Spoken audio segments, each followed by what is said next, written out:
grab a scarf, grab a belt, yoga strap, yeah, anything you have to give us a slight support for our leg. And you're going to come and lie on your back. Have something underneath your head to support. You'll know you need support if you're lying on your back and your low back is very arched off the ground and your chin is elevated. If which I would presume most people are. So little lift underneath the head will allow to drop the ribs and you're just in a much better place. We'll support the shape we have right now as much as we can until we make the changes so that you're more comfortable lying flat on your back. Okay, so you got something underneath your head, and the first thing we're going to do is just very simple internal and external rotation in our thigh bones. I hope you can see this here. My legs are straight and I'm pigeon toeing. My knees and my toes are rotating towards the midline. And then I'm on my heels only. There's a slight softness in my knees and I'm going to turn my knees and my feet out. You might feel this in your buttocks. I'm going to turn the knees and the hips in and we're going to turn them out. This is very much, I would say it's probably healing your hips. Internal, external rotation is very important. The hip joint is a very round joint. There's lots of movement ability, not as much as in the shoulder. Obviously, the shoulder joint looks different. It is different, but we do have a decent amount. And because we're sitting a lot, that goes away. So here we go. We're just going gently in and out, turning the leg. Now let's keep the right leg steady. We'll just turn out the left leg. Make sure your pelvis is really heavy and steady. We'll do 5 of those on the left. And then you're going to medially rotate. It's a slight internal rotation on the left leg. And we're just going to turn out and in through the hip joint. It's right here. You can put your hand right where the thigh bone and the hip bone meet and feel the thigh bone moving in the hip joint, moving in and out. And then just relax. Let the legs just be for a moment and feel, wow, maybe something's already changed. So this is easy breezy. Anybody can do this. So here comes my scarf. You're going to put the scarf around your foot here, my left foot right at the arch, and my right leg is slightly bent. It could be bent a lot. The more hamstring length you have and the more opening, you can keep that leg straight. And my hands are supporting my leg here. I'm holding on with either hand to either side of the strap. And then we're going to do tiny little knee bend and extend. Now I'm pulling my knee towards my chest. I'm not going to let my pelvis tuck. At this point, you see that hopefully how my pelvis is rolling here. The idea is that I'm just bending and straightening. It's a lot of knee. And then I'm really flexing deeply into the hip joint. A little bend and extend.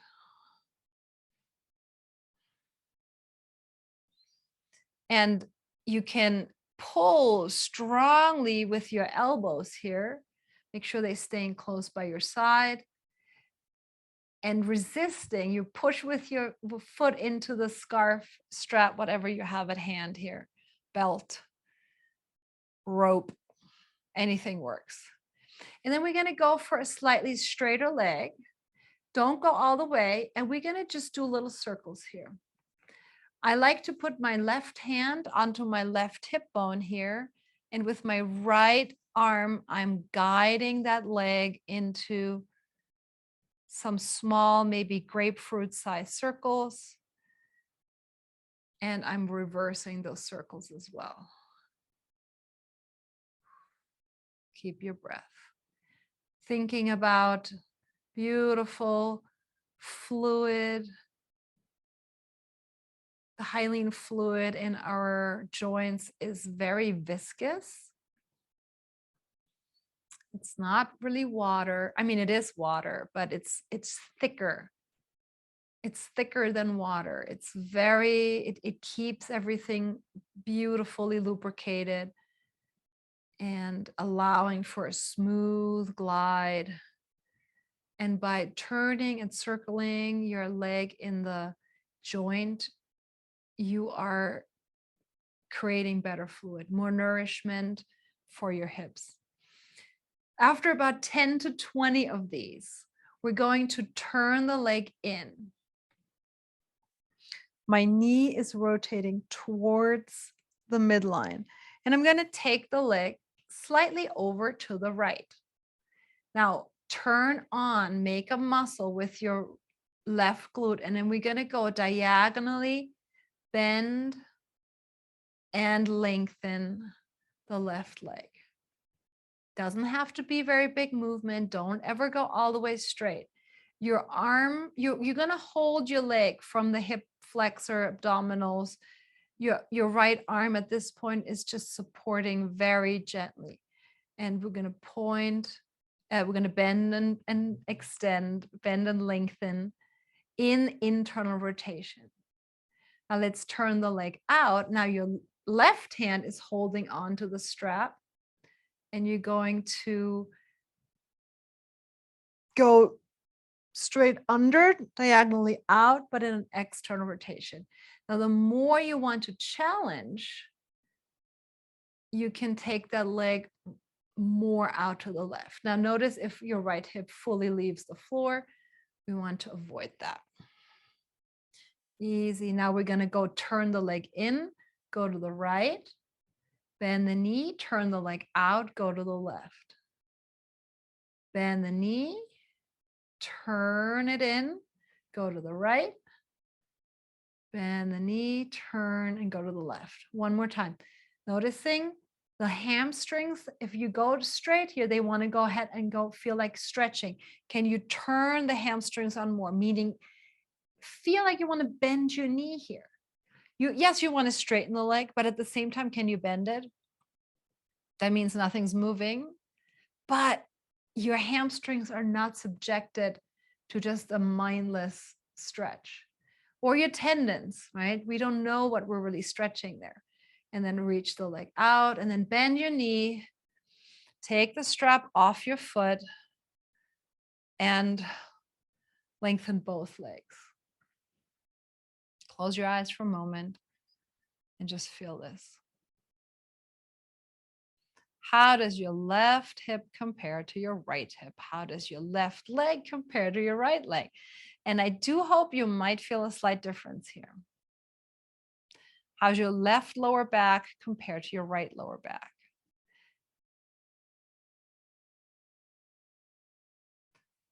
I hope you feel more width and more length.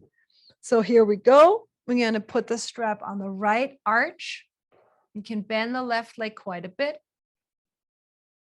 And we're just going to do with the help of the arms, little kicks. We're reaching the leg and we're going to bend the knee.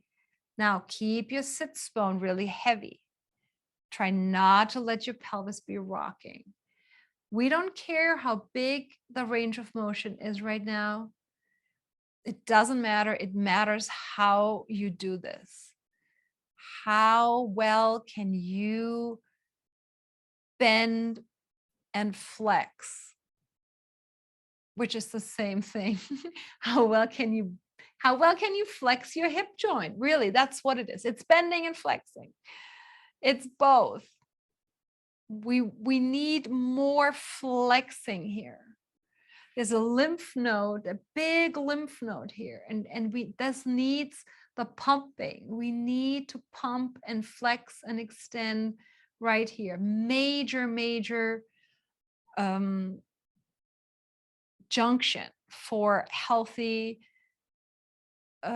release of toxins, for cleaning the body out. Very good.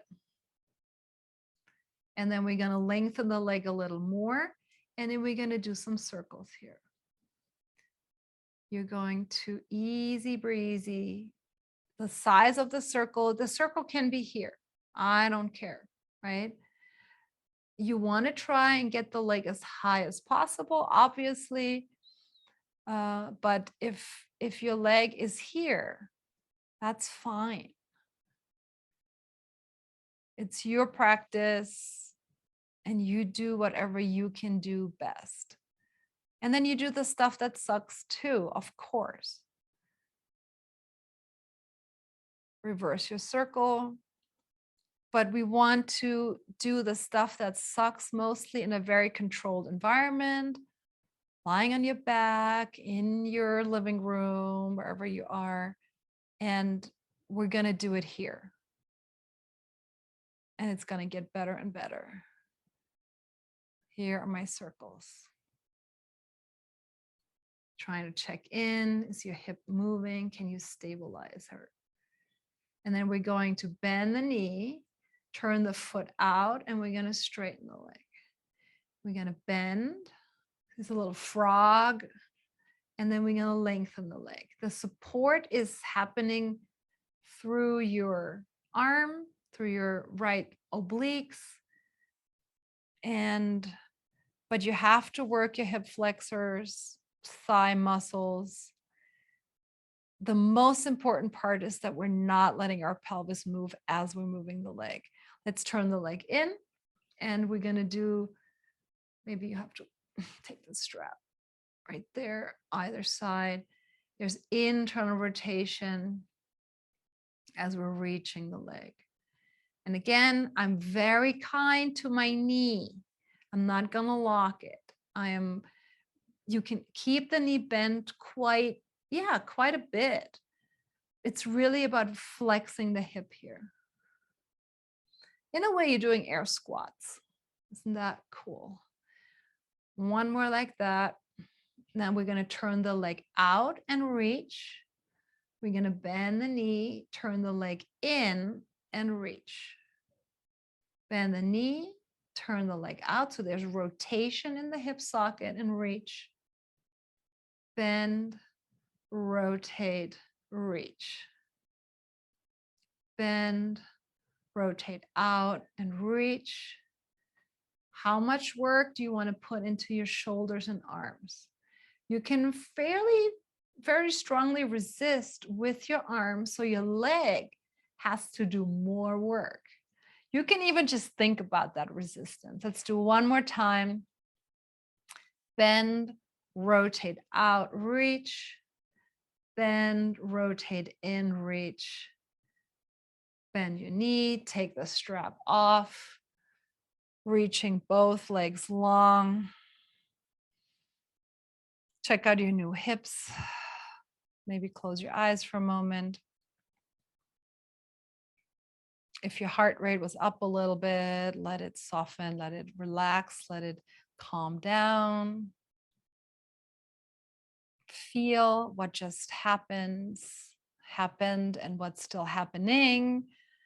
How do your hips feel? How do your legs feel? How does your back feel? Are you a little flatter on the surface you're lying on? And that would be the major goal. Okay, thanks for joining. I hope this helped. You can do this exercise every day, every other day. You can even do it multiple times a day, depending on how fast you're looking to recover. Range of motion in your hip, helping you with standing upright, walking better balance. So thanks for joining, and I'll see you soon. Bye.